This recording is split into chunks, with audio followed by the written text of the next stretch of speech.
Salam sejahtera, bertemu kita dalam kelas Bahasa Melayu tahun 6 dengan tema 9, Terokais Sains, Terajui Teknologi dan Inovasi.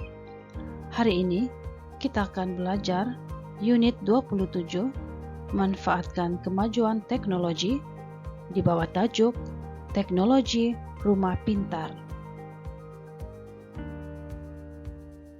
Standar pembelajaran 1.2.6 Mendengar, memahami, dan menyebut jenis ayat dan ragam ayat dengan struktur binaan ayat yang betul. Objektif: pada akhir pembelajaran, murid dapat menulis pelbagai jenis ayat dan ragam ayat dengan betul dan tepat. Kriteria kejayaan: murid dapat menyebut pelbagai jenis ayat dan ragam ayat dengan betul dan tepat. Cikgu berharap semua murid-murid telah bersedia dengan buku teks masing-masing. Sila rujuk halaman 155. Tajuk pelajaran kita pada hari ini ialah Teknologi Rumah Pintar. Apa yang dimaksudkan dengan teknologi rumah pintar?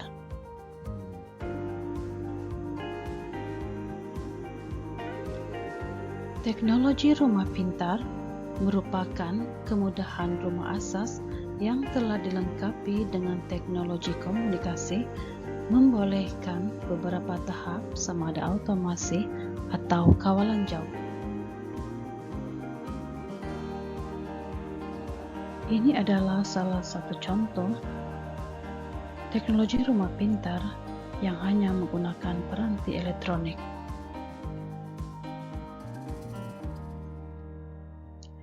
Aktiviti murid pada hari ini ialah menyebut pelbagai jenis ayat dan ragam ayat dengan betul dan tepatnya.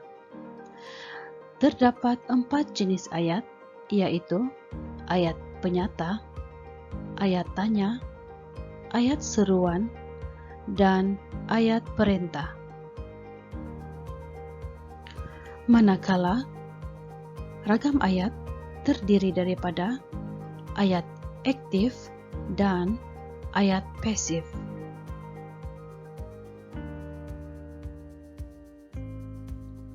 Mari kita lihat penerangan bagi ayat penyata. Ayat penyata ialah ayat untuk menyatakan atau memberi keterangan tentang sesuatu perkara. Ayat contoh: adik Lili sangat sayang akan anak kucing yang comel itu.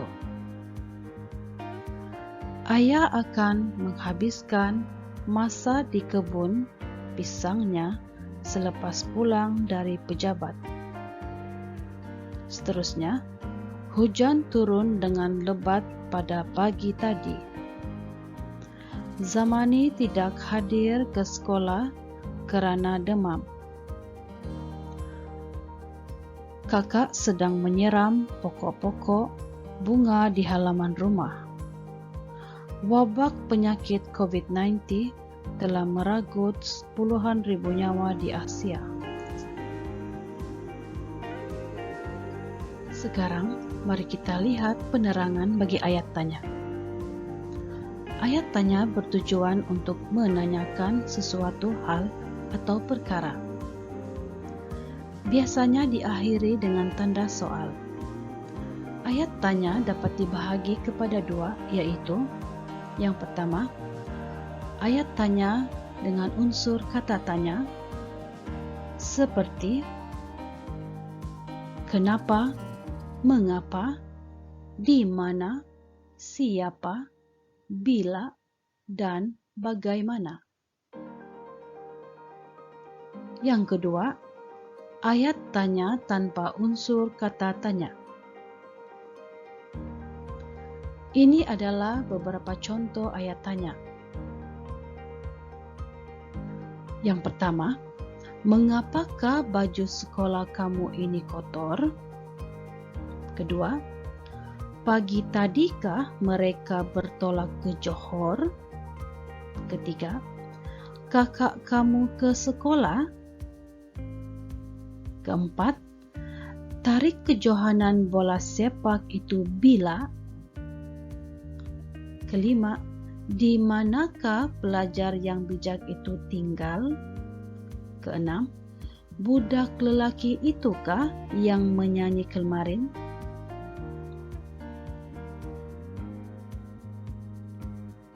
Mari kita lihat penerangan bagi ayat seruan. Ayat seruan bertujuan untuk menyampaikan atau meluahkan pelbagai bentuk perasaan. Biasanya diakhiri dengan tanda seru. Contohnya, cheese, menunjukkan perasaan marah. Contoh ayat, cheese, berani sungguh kau datang lagi ke rumah aku. Seterusnya, aduhai, untuk menunjukkan berasa kecewa atau berasa malang. Contoh ayat, aduhai, malang sungguh nasibku. Wah, untuk menyatakan pujian atau kekaguman. Contoh ayat, wah, besar sungguh rumah kamu ini. Hai, untuk menunjukkan perasaan ingin menegur atau menarik perhatian. Contoh ayat, hai, baru sampai. Seterusnya, syabas, untuk menunjukkan perasaan puas, gembira, dan bangga. Contoh ayat, syabas, kamu berjaya mendapat tempat pertama. Kita teruskan. Untuk menunjukkan perasaan terkejut atau keheranan. Contoh ayat, sampai hati engkau marah budak kecil itu. Aduh, untuk menunjukkan perasaan kesakitan. Contoh ayat, aduh, sakitnya kepalaku terhantuk pintu. Seterusnya, ayat seruan amboi, untuk menunjukkan perasaan untuk memuji. Contoh ayat, amboi, cantiknya tudung kamu ini. Untuk menunjukkan perasaan tidak bersetuju atau menolak sesuatu. Contoh ayat, aku tidak setuju dengan cadangan itu. Akhir sekali, wahai, untuk menunjukkan perasaan menasihatkan. Contoh ayat, wahai pelajar, sila patuhi peraturan sekolah.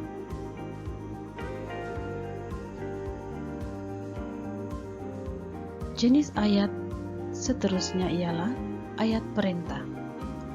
Ayat perintah bertujuan untuk menimbulkan sesuatu tindakan. Berdasarkan perkataan yang digunakan, ayat perintah dibahagikan kepada 4 jenis, yaitu: yang pertama, ayat suruhan; kedua, ayat larangan; ketiga, ayat silaan; keempat, ayat permintaan. Baiklah, mari kita lihat penerangan bagi ayat suruhan. Ayat suruhan untuk memberi arahan atau perintah. Contoh ayat, letakkan buku-buku di atas rak itu. Hantar hasil laporan kamu kepada saya pada pagi esok. Seterusnya, kedua, ayat larangan untuk menghalang atau mencegah sesuatu tindakan. Contoh ayat, jangan biarkan adik-adik kamu kelaparan. Jangan melompat, nanti jatuh. Seterusnya, ketiga, ayat silaan. Untuk menjemput atau mempersilakan seseorang membuat tindakan. Contoh ayat, jemputlah makan kuimu yang lazat ini. Silalah masuk ke dalam rumah saya ini. Keempat, ayat permintaan. Untuk meminta seseorang berbuat sesuatu. Contoh ayat, minta kamu semua bertenang. Tolong kutip sampah yang bertabur itu. Sekarang kita beralih kepada ragam ayat. Apa itu ragam ayat? Ragam ayat terdiri daripada ayat aktif dan juga ayat pasif. Mari kita lihat ayat aktif. Ayat aktif ialah ayat yang mengutamakan subjek asal dan mempunyai kata kerja berimbuhan awalan seperti me, mem, men, meng, dan menge. Contoh ayat, Hazael mengecat dinding rumah. Adrian menendang bola. Pak Dol menggali lubang.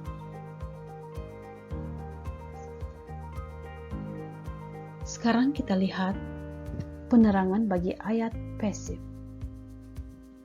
Ayat pasif merupakan ayat yang mengutamakan objek asal sebagai judul atau unsur yang diterangkan dan menggunakan imbuhan di. Contoh ayat, dinding dicat oleh Hazael. Bola ditendang oleh Adrian. Lubang digali oleh Pak Dol.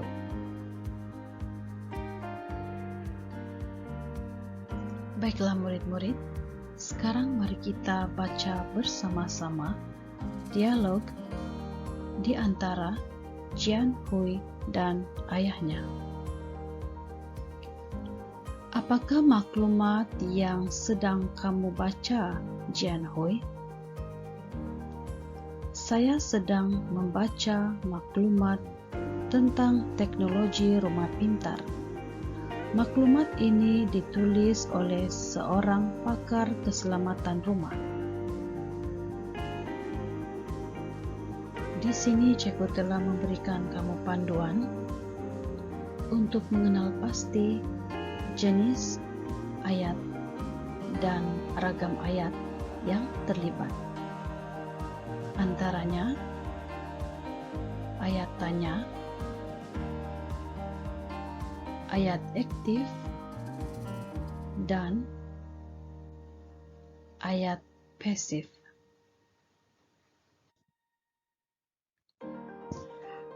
Mari kita baca sambungan dialog di antara Jian Hui dan ayahnya.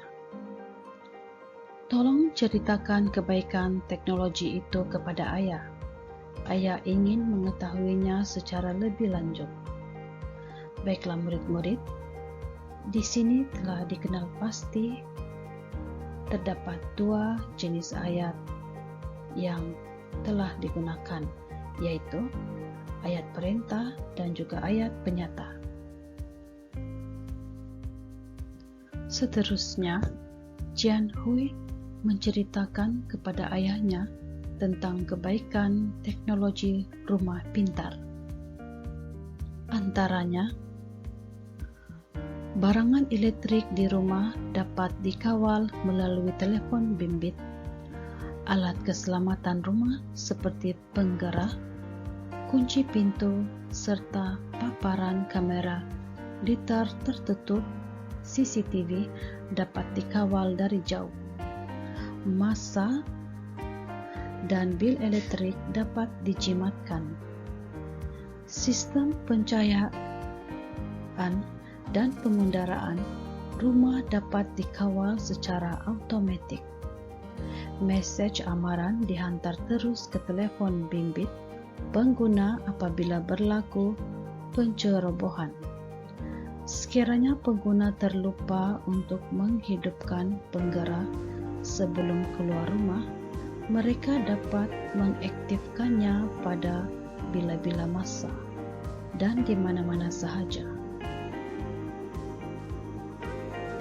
Di sini, cikgu telah bantu murid-murid untuk mengenal pasti ragam ayat yang telah digunakan dalam ayat ini.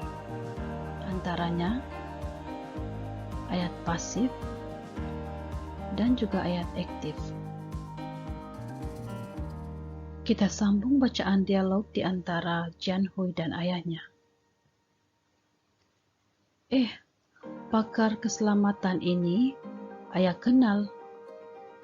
Beliau kawan ayah semasa menuntut di Menara Gading.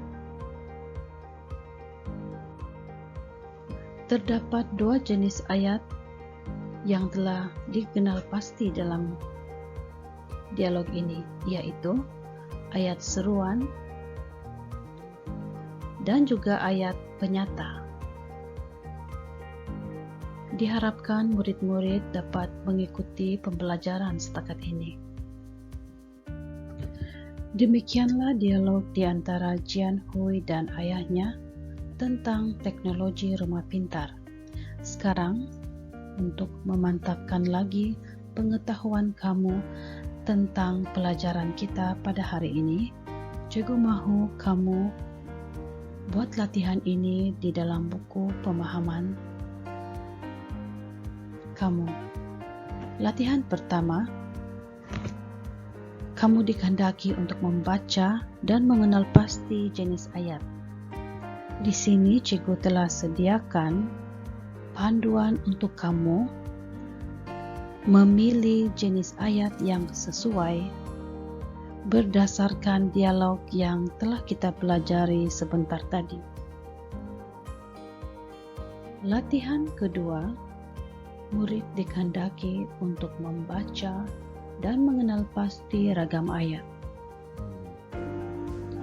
Berdasarkan dialog yang telah kita pelajari sebentar tadi, murid diminta untuk menulis jenis ragam ayat bagi setiap ayat yang telah disenaraikan. Murid boleh memilih sama ada ayat tersebut merupakan ayat aktif ataupun ayat pasif. Demikianlah pelajaran kita pada hari ini. Cikgu berharap semua murid dapat memahami dan juga manfaat daripada tajuk yang kita pelajari pada hari ini.